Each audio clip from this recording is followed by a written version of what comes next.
Chancellor.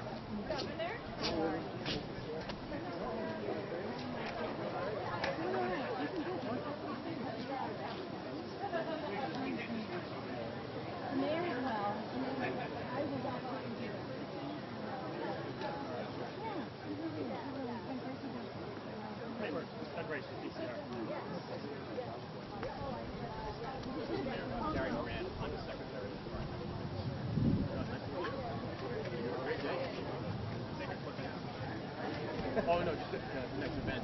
Oh, yeah.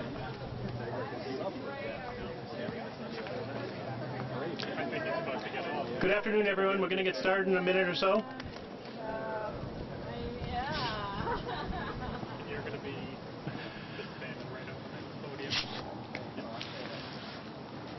Nice little breeze here. Could have worn our jackets.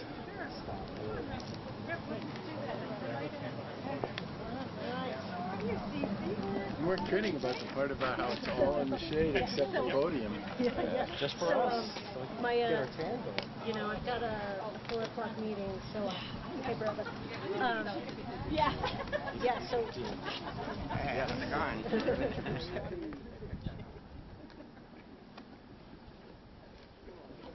Awesome. Good afternoon, everyone. My name is Doug Rice, and I'm the Commissioner for the Department of Conservation and Recreation. It's great to be here today on this beautiful summer day to talk about the Greening the Gateway Cities program, which is a program I'm extremely proud of. But before we begin, I'd just like to take a minute to acknowledge some of the folks that have joined us here today. Governor Charlie Baker. Thank you. Lieutenant Governor Karen Polito. Energy and Environmental Affairs Undersecretary Gary Moran. Mayor Joshua Garcia. State Senator John Bales. Sorry. And sorry. Representative Pat Duffy. And I'm sorry. Other members of our local legislative and municipal partners. And thank you all for being here today. We appreciate it.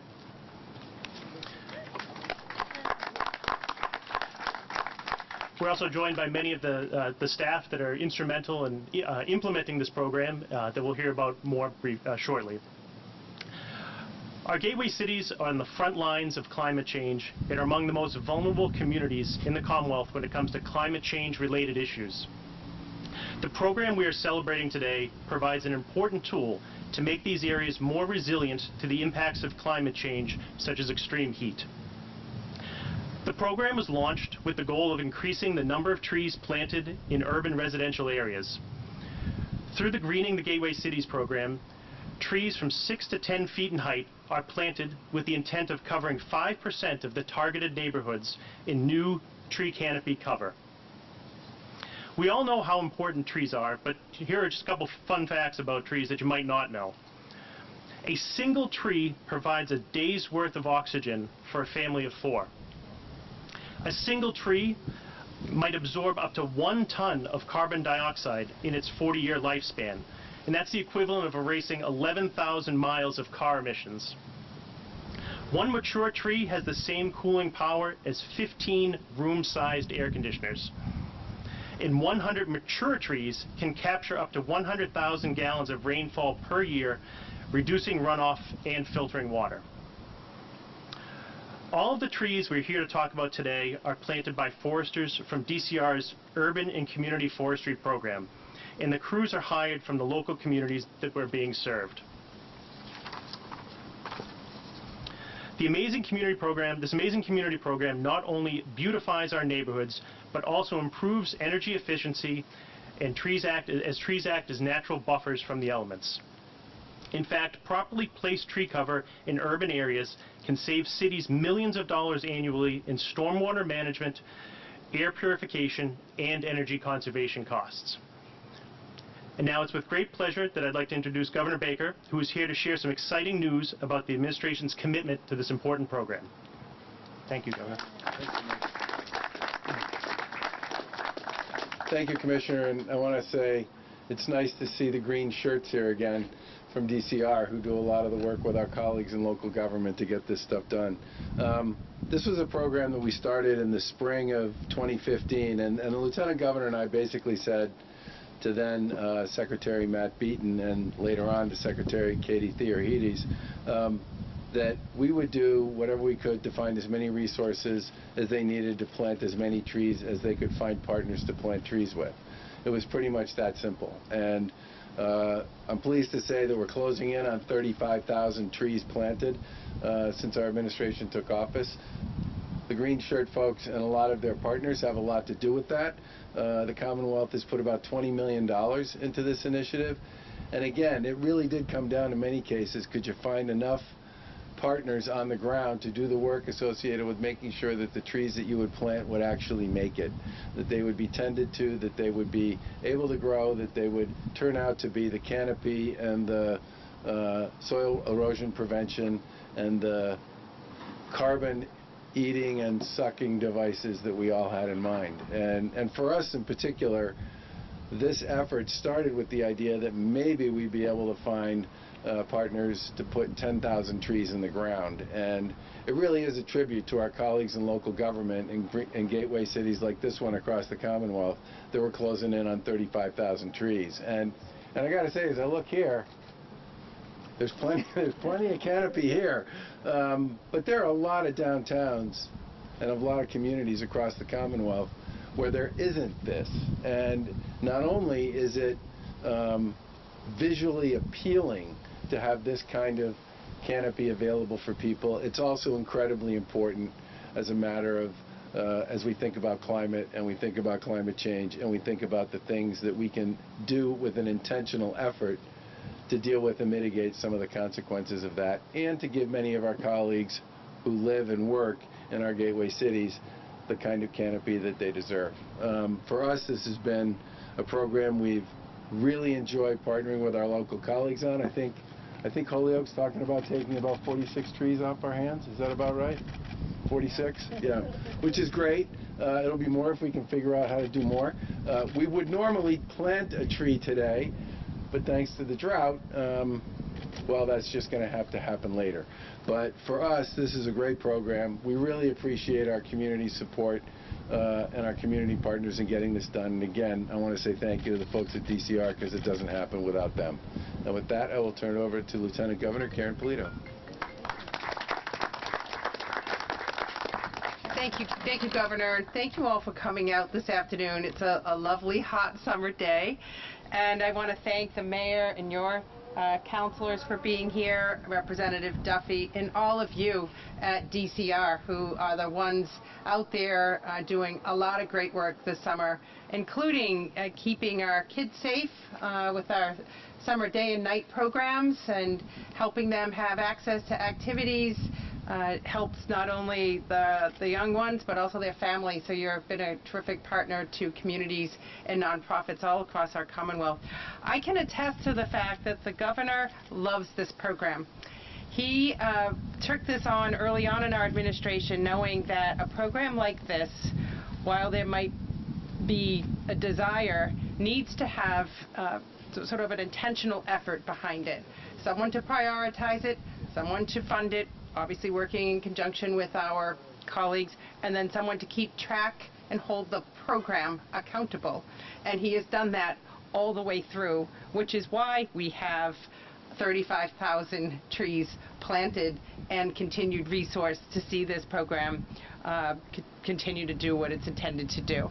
So we're passing the torch, and we want to make sure that it continues to be a program that is a part of the Gateway City program, and that the partnerships with municipalities as well as nonprofits to see this work happen continue.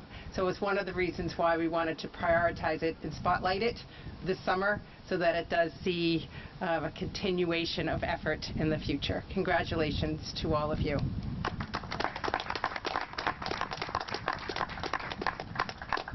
Thank you, Lieutenant Governor. And now, Energy and Environmental Undersecretary Gary Moran.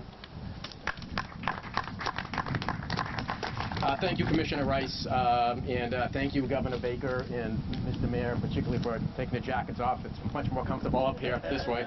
I just want to say what a pleasure it is to be here today on behalf of Secretary Beth Card and really all my colleagues at the Executive Office of Energy and Environmental Affairs. This is just such a great, positive program to be a part of, bringing environmental and energy benefits to the communities.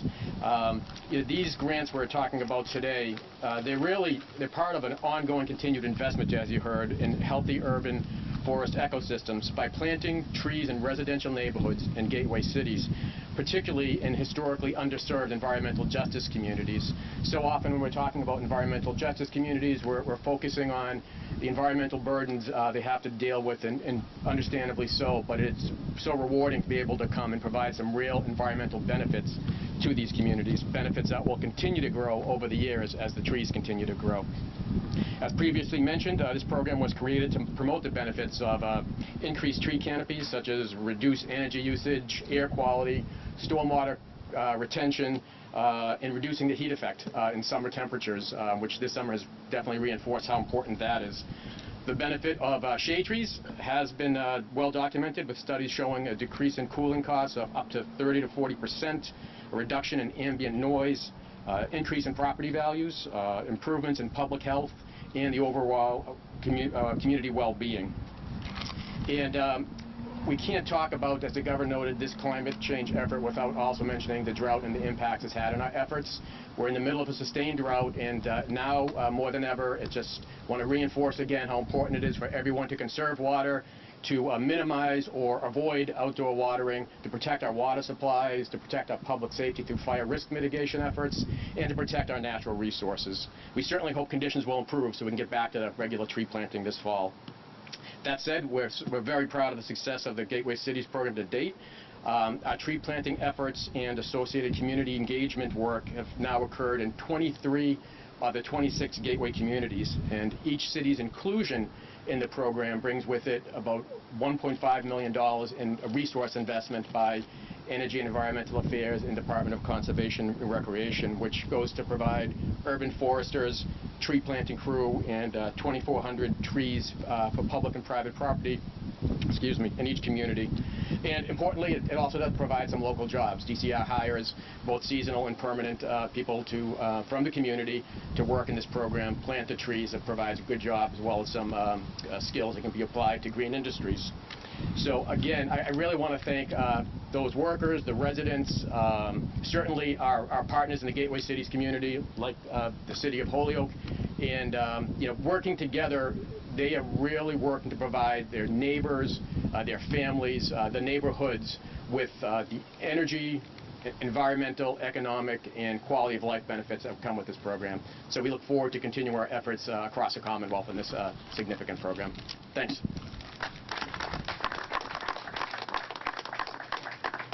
Now I'd like to introduce Mayor Garcia. Hello, everybody. Talk about extreme heat, huh?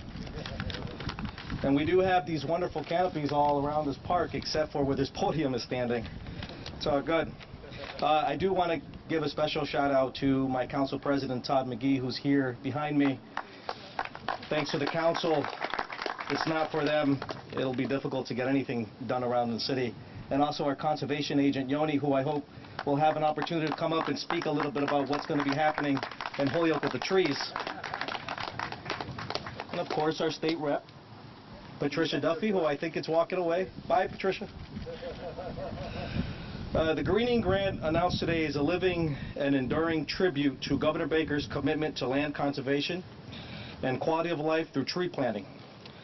Through the Commonwealth's Greening the Gateway Cities initiative under Governor Baker's leadership, as you heard, over 30,000 trees have been planted in 18 gateway cities. Since 2014 to date, the governor supported the planting of 2,120 of those trees throughout Holyoke alone. And we share the governor's commitment and are thrilled to have been awarded this grant so we can prepare sites and dig pits for the planting of even more trees. The shade from the urban canopy reduces energy costs. The reduction in impervious surfaces where each tree is planted has an environmental benefit, and the addition of green space in the urban and industrial flats is good for the soil as well as the soul. So thank you to the Governor for your support in this inspiring program and for your support to our city of Holyoke. I also, again, want to thank Yoni, the Director of Conservation and Sustainability, as well as the members of the Conservation Commission who are here, our partners at DCR who maintain this wonderful park, this gem that we have in the heart of our city, as well as my advisory team, the Green Holyoke Advisory Team, that are helping me lead green efforts throughout our city of Holyoke. So, thank you.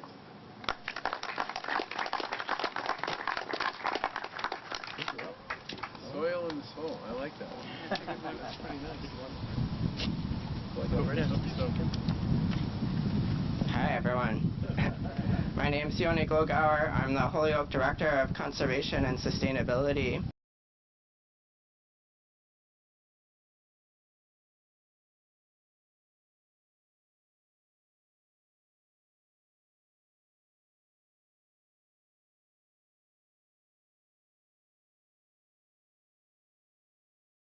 Where we know from previous data that we have low existing canopy cover and high levels of impervious surface.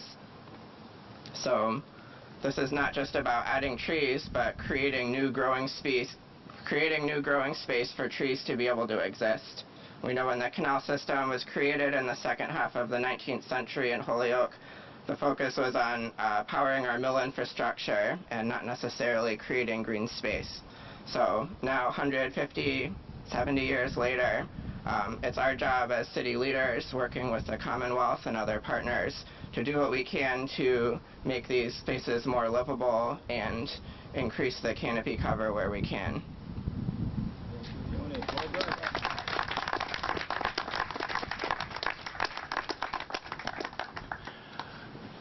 I think that wraps up our speaking program, and I just want to, in closing, I just want to congratulate all of our award recipients and reiterate the value of the partnerships that we've discussed here today between state government, the municipalities such as Holyoke, because it's really by working together that we can enrich the lives of everyone in the community.